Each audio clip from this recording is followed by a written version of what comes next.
국가암정보센터에서는 암 치료 후 단백질 섭취를 위해 고기, 생선, 계란, 두부 등 다양한 단백질 식품을 매 끼니 한두 가지씩 섭취하도록 권고하고 있습니다. 이렇게 암 치료 후 단백질 섭취가 중요한 이유는 무엇일까요?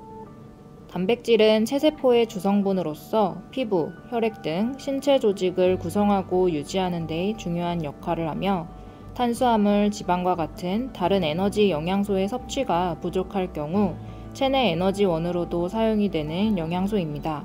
특히 암 치료를 받은 경우라면 단백질 섭취가 더욱 중요한데, 첫째, 암 치료로 손상된 정상 세포를 복구시키기 위해서, 둘째, 항암 치료의 영향으로 감소된 근육량을 늘리기 위해서, 셋째, 암과 같은 특정 질병 상태의 경우 체내 단백질이 고갈될 수도 있고, 체내 단백질 고갈 시 면역기능 저하 및 감염에 취약해지며 전반적인 생리기능 저하와도 연관되어 있기 때문에 단백질 섭취가 중요한 이유라고 할 수 있겠습니다. 그렇다면 단백질은 어떤 성분일까요? 단백질은 여러 아미노산이 결합된 형태의 복합 분자이며 탄소, 산소, 수소, 질소 등을 포함하고 있습니다. 식품으로 섭취한 단백질은 소화 과정에서 아미노산으로 분해되어 소장을 통해 우리 몸에 흡수가 됩니다. 단백질의 종류를 구분하는 기준은 단백질을 구성하고 있는 아미노산의 종류와 함량에 따라 구분이 됩니다.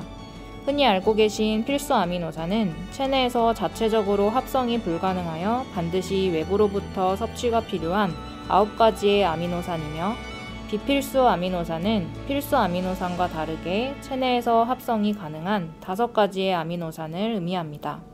어떤 한 가지 아미노산이 부족한 경우 다른 아미노산의 활성과 사용도 제한되기 때문에 모든 필수 아미노산이 필요한 비율로 존재해야 단백질의 이용이 원활할 수 있습니다. 동물성 단백질과 식물성 단백질을 구분해서 살펴보면, 우선 동물성 단백질은 소고기, 돼지고기, 닭고기, 생선 등의 식품이 포함되며 필수 아미노산을 골고루 함유하고 있고, 식물성 단백질은 곡류, 견과류, 콩 등이 있는데, 이 경우 한 가지 이상의 필수 아미노산이 부족하여 서로 보강할 수 있는 식품을 같이 섭취하는 것이 체내에서 효과적으로 단백질이 이용될 수 있는 방법이라고 할 수 있겠습니다. 예를 들어 쌀에는 라이신이, 콩에는 메티오닌이 부족하므로 쌀과 콩을 같이 드시면 영양가를 높일 수 있습니다. 한편 동물성 단백질 중 붉은 고기와 가공육을 섭취할 때에는 주의가 필요합니다. 실제로 2015년 국제암연구소 및 세계보건기구에서는 햄, 베이컨, 소시지 같은 가공육류를 발암물질을 생성할 수 있는 식품으로 분류하였습니다. 붉은 고기를 섭취할 때에는 조리 후 무게를 기준으로 300g을 넘지 않도록 권고하고 있으며, 지방 부위가 적은 살코기 위주로, 조리 방식 또한 굽기보다는 찌거나 삶는 방법으로 섭취할 것을 권장하고 있습니다. 몇몇 암 환자분들께서 콩 섭취가 정말 괜찮은지에 대해 많이들 물어보시는데요. 콩의 경우 훌륭한 고단백질 급원 식품으로서 동물성 단백질에 대한 순응도가 낮은 환자에서 좋은 대체 식품이 될 수 있습니다. 다만 콩에는 여성 호르몬과 비슷한 이소플라본이라는 식물성 에스트로겐 성분을 함유하고 있는데요. 이소플라본은 여성 호르몬과 특징이 비슷하기 때문에 호르몬 표적 치료를 받는 암 환자의 경우 농축된 형태나 보충제 형태로 과다하게 섭취하는 것은 치료 효과가 떨어질 수 있기 때문에 주의가 필요하겠으며, 두부나 된장과 같이 콩으로 만들어진 음식들을 조금씩 드시는 것은 크게 영향을 미치지 않으므로 일상생활에서 균형 있게 식사하시는 것을 권합니다. 단백질이 좋다고 해서 지나치게 많이 드시게 되면 이 또한 마찬가지로 체내 지방으로 저장되어 체중 증가의 원인이 될 수 있고, 신장에 부하가 생겨 신기능 저하가 발생할 가능성이 있는 한편, 단백질 섭취가 부족하게 되면 면역력 저하, 근력 저하 및 체중 감소와 같은 영양 상태 악화 가능성이 높아질 수 있습니다. 그렇다면 단백질은 어느 정도 섭취해야 할까요? 한국영양학회에서는 체중당 최소 1에서 1.2g 정도에 해당되는 단백질 양을 섭취할 것을 권고하고 있습니다. 우리가 주식으로 먹는 쌀이나 밀가루 이외의 다른 음식에도 단백질이 조금씩은 포함되어 있기 때문에 고기나 계란과 같이 단백질 급원 식품으로만 하루 권장량을 모두 충족할 필요는 없습니다. 주변에서 쉽게 접할 수 있는 식품의 단백질 함량은 다음과 같이 두부의 경우 한 모당 40g, 계란 1개당 7.5g, 우유 1컵당 6g, 소고기 1인분당 25g 정도입니다.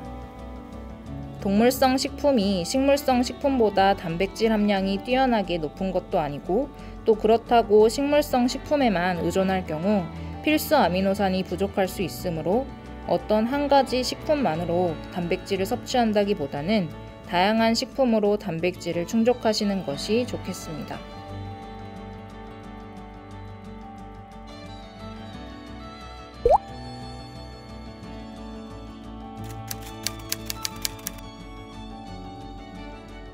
아미노산 영양제 섭취 또는 주사가 도움이 되나요? 아미노산은 단백질을 구성하는 물질로서 근육 형성과 재생에 중요한 작용을 합니다. 암 환자의 경우 체내 단백질 대사 이상으로 인해 신체의 단백질 요구량이 증가하기 때문에 근육 단백질 분해의 증가와 단백질 합성 감소로 인해 골격근을 구성하는 단백질이 줄어들 수도 있고 또 이것으로 인해 피로가 유발될 수도 있습니다. 따라서 암 환자의 경우 충분한 단백질 섭취 및 보충이 중요하겠으나 식품만을 통한 단백질 섭취가 부족한 경우에는 아미노산 영양제 복용 혹은 주사 맞는 것을 고려해보되 반드시 사전에 의료진과의 상의가 필요하겠습니다. 초유 단백질은 괜찮은가요? 초유란 분만 후 며칠간 나오는 진한 모유를 의미합니다. 간혹 초유 성분이 암 환자에게 좋다는 사실이 매스컴을 통해 전해지는데 이러한 초유의 면역, 성장 인자가 풍부하다고 알려져 있기는 하지만 암 치료에 도움을 준다는 보고는 없고 또 균형 있는 음식을 통한 단백질 섭취를 우선적으로 권장드립니다. 달걀은 정말 괜찮은가요? 달걀 노른자에 함유된 포스비틴은 항암 효과뿐만 아니라 산화적 스트레스 노출 시 백혈구의 DNA가 손상되는 것을 방지해주며 항균, 항염, 면역력 증강에 좋은 효과가 있습니다. 지방산과 이인 그리고 비타민 빛 복합제의 하나인 콜린으로 구성된 레시틴 또한 달걀 노른자에 포함된 성분으로서 체내 콜레스테롤을 분해하고 성인에서 집중력 및 기억력 증진, 치매 예방에 효과적인 것으로 알려져 있기 때문에 단백질 급원 식품으로 하루 1개씩 달걀을 섭취하는 것이 권장됩니다. 다만 노른자 내에 콜레스테롤 또한 다량 함유되어 있으므로 고지혈증이나 심혈관 질환 등 혈관과 관련된 질병이 동반되어 있거나 가족력이 있는 암 환자의 경우에는 과다한 섭취에 주의가 필요하겠습니다. 암을 진단받으면 조금이라도 몸에 좋은 것을 찾게 되기 마련이죠. 그래서 꼭 유기농 식품을 먹어야 하는지에 대한 질문이 많은데 물론 유기농 식품이 안심하고 먹을 수 있는 먹거리이긴 하지만 암의 위험을 감소시킨다는 증거는 아직 밝혀진 것이 없고 농약 성분은 적을지라도 다른 기타 병균이 많을 수 있어 이 또한 위생적인 관리가 필요할 수 있습니다. 따라서 달걀도 마찬가지로 굳이 무항생제 달걀이 아니더라도 위생적인 조리 과정을 준수하여 신선하게 섭취하시는 것이 좋겠습니다. 유제품도 단백질 식품인가요? 유제품에도 단백질이 풍부하게 들어있어 간식으로 적절히 보충하시는 것을 권합니다. 우유에 포함된 인슐린 유사 성장인자, 즉 IGF-1이라는 인자가 암세포를 증식시킨다는 이유로 우유를 꺼려하는 분들 종종 계실 텐데요. 사실 우유 속 IGF-1은 미량인데다가 이마저도 소화 과정에서 모두 분해되기 때문에 암세포 증식에는 거의 영향을 미치지 않으며 오히려 우유 속에 들어있는 풍부한 칼슘이 뼈 건강에 도움이 됩니다. 우유 1컵, 즉 200ml 섭취 시 단백질 6g을 보충할 수 있습니다. 마지막으로 건강 레시피를 확인할 수 있는 유용한 사이트를 소개해 드리도록 하겠습니다.